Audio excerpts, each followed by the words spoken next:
Python offers diverse data import and export methods.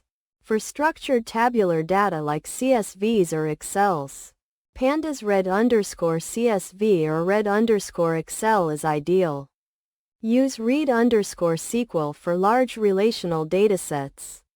Semi-structured data from APIS or configs uses JSON, load or PD. Read_JSON.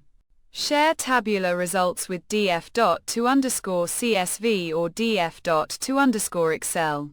Store processed data to databases using df.to_SQL. For web services, df.to_JSON is perfect. Always match the method to your data's format and destination. This Python script provides a practical demonstration of common data import and export methods. Using a Pandas data frame, it covers 5 popular formats: CSV, JSON, Excel, SQLite database, and Pickle, illustrating how to save data to each format and subsequently load it back into Python.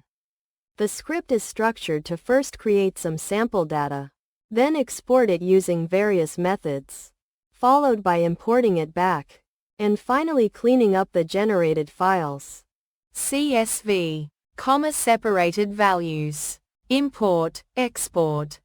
CSV files are ideal for simple, tabular data that needs to be human-readable or easily exchangeable between different systems, e.g., spreadsheet software, databases. Exporting to CSV is favorable when sharing data with users who prefer spreadsheets or for straightforward data transfer. Importing from CSV is common when receiving flat files from external sources or for processing large data sets efficiently.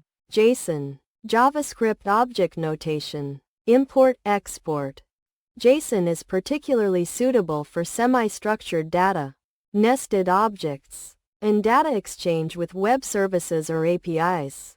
Exporting to JSON is beneficial when sending data to web applications or other systems that operate with JSON. Importing from JSON is favorable when consuming data from REST APIs, processing configuration files, or working with data that has a hierarchical structure.